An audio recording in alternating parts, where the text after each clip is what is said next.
Presidente, a população brasileira está, eu diria até indignada, à espera do país do futuro, querendo que esse país realize o seu potencial. E quando ela olha, ela percebe, ela sente que o relacionamento entre os poderes da República não é aquilo que a Constituição previa que fosse, ou seja, harmônico e independente.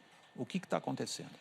Olha, William, acredito que o ciclo de 30 anos, o ciclo muda, né, junto com a Revolução Tecnológica, e o presidente eleito, né, ele de alguma forma, vamos dizer assim, cercado nesse ambiente digital que é muito hostil.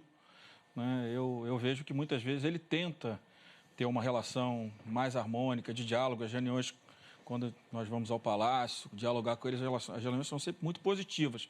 Mas acho que quando a gente sai da reunião, entra o grupo das redes sociais, né?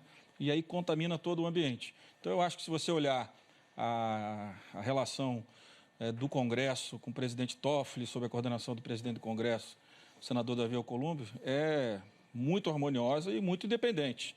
Agora, com o Executivo, nós temos momentos que as coisas até fluem melhor, mas eu vejo que muitas vezes, ou na maioria das vezes, tudo que é associado, né, ao diálogo, a um acordo, né, parece que é uma coisa errada, né? Se criminalizou a política e parece que tudo é criminalizado. E o presidente, na minha opinião, acaba sendo muito pressionado e contaminado por esse ambiente, está sempre dando respostas para esse núcleo das redes sociais, da qual ele tem uma boa representação. O senhor está afirmando que essa nova tecnologia, a revolução da informação, torna o relacionamento entre executivo e legislativo muito mais difícil, porque o presidente do executivo faz uso das redes sociais para pressionar o poder que o senhor representa. O senhor se sente emparedado? Não, de forma nenhuma. Ele tem Mas há um chamado constante às ruas, via redes sociais, com mas, críticas severas à casa que o senhor preside. O método não é do século XXI, né? O método de pressionar as instituições vem de antes, né? O que eu acho é que toda a democracia liberal no mundo, de alguma forma, está sendo contestada, né?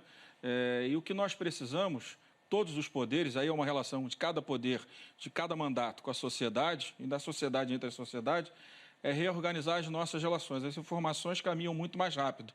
E dentro delas, muitas informações falsas e muitas informações que geram dúvida nas pessoas. Temos um sistema presidencialista, onde as atribuições de cada um dos poderes está sendo restabelecida. O presidencialismo de coalizão, não de cooptação, né, é saudável. Né? É claro que o de cooptação, não. E, de alguma forma, ao longo desses anos todos, o Executivo cooptou o Legislativo, não necessariamente para fazer coisa errada, mas tirou as atribuições do Legislativo. Quando nós temos um orçamento, ou tínhamos um orçamento autorizativo, nós estamos transferindo para o Executivo uma responsabilidade que no mundo inteiro é exclusiva do Legislativo. O senhor está falando que tem um problema de comunicação, inclusive na compreensão dessa divisão entre legislar e executar o orçamento. Claro. Há também um problema de compreensão da sociedade, com toda a razão, de que essa discussão de bilhão em bilhão acaba não se transformando em política pública eficiente para a população. Mas claro que sim. Mas como? Porque 90% do orçamento ele está absolutamente vinculado. Debate. Não, sim, mas no final a gente está falando de um mesmo orçamento, de um dinheiro que é arrecadado da população e que vai, quer dizer, essa exaustão que o William traz é também uma exaustão da recuperação da economia que não vem, de uma compreensão que as reformas têm que vir pelo Congresso. Vamos falar as coisas como elas são. O problema do não crescimento da economia não tem relação com os 15. Aliás, se nós estamos falando de investimento... Tem relação com 1,5 trilhão, né? Com todo o orçamento e que ninguém consegue mexer. Não, mas as mudanças já começaram a acontecer. O que eu estou dizendo é que nós temos 96% do todo o orçamento em despesa obrigatória. E o que eu estou dizendo para você é o seguinte, o investimento público é muito importante. Alguns economistas mais liberais discordam. Então, o que eu estou dizendo para você é o seguinte, o parlamento fez o quê?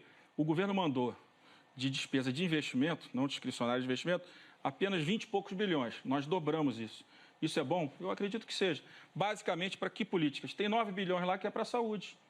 Então, o que eu estou dizendo é o seguinte, o problema não é a emenda do relator. O problema é que a gente tem um orçamento que custa quase 40% da nossa riqueza e que cada recurso que é utilizado do orçamento como um todo, ele fica muito mais na atividade meio, muito mais no salário dos servidores, na burocracia do Estado brasileiro, do que ele é transferido para a sociedade. O presidente de governo tem chamado as pessoas às ruas, em boa parte contra o que o senhor faz.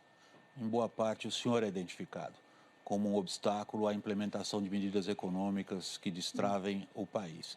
Que grau de desconforto lhe causa? Olha, eu tenho muita convicção daquilo que eu tenho pautado junto com os deputados e as deputadas. E tenho muita convicção que nós estamos na agenda correta. Se eu não tivesse essa convicção com os líderes, a Previdência não tinha passado. E hoje a crise seria de outra dimensão no Brasil. Né? Seria muito maior, nós já estaríamos com certeza em recessão. Então eu tenho certeza, e com aqueles que estão, né, no mundo mais racional, a compreensão de que o parlamento tem sido o ponto de equilíbrio, né, e tem construído as soluções. Quem vive no mundo irracional, deputado? Quem vive no mundo irracional? O mundo das redes sociais é um mundo radicalizado. Muitas vezes, no radicalismo, se perde a razão, se perde o equilíbrio. Não estou dizendo que é o governo, estou dizendo que é o mundo que está na rede social que apoia o presidente, uma boa parte disso. Eu tenho muita convicção, eu tenho certeza, né, que o papel que a Câmara e o Senado, os dois exerceram, para garantir a reforma da Previdência foi decisivo. Nós estamos terminando a entrevista, temos feito a mesma pergunta. O senhor se arriscaria a dar uma nota para as relações entre os poderes de 1 a 10? Olha, eu acho que a relação dentro do Congresso é uma relação muito positiva. Com o Supremo, ela também é muito positiva e ela tem sido uma relação abaixo da média mínima de aprovação, né, para se passar de ano, do Executivo com os outros poderes. Sem dúvida nenhuma, tem. E, para nossa felicidade, temos o Toffoli numa casa, o Davi comandando o Congresso Nacional. Acho que eu ajudo na tentativa de, quando há, né, esse enfrentamento claro, a gente tenta minimizar, né, reduzir danos, porque a gente olha o ambiente político no Brasil, o ambiente social, com tantos problemas, né, que esses conflitos eles não podem contaminar a nossa pauta. Deputado Rodrigo Maia, presidente da Câmara dos Deputados, muito obrigado pela sua entrevista. Obrigado. Thaís, muito obrigado pela participação.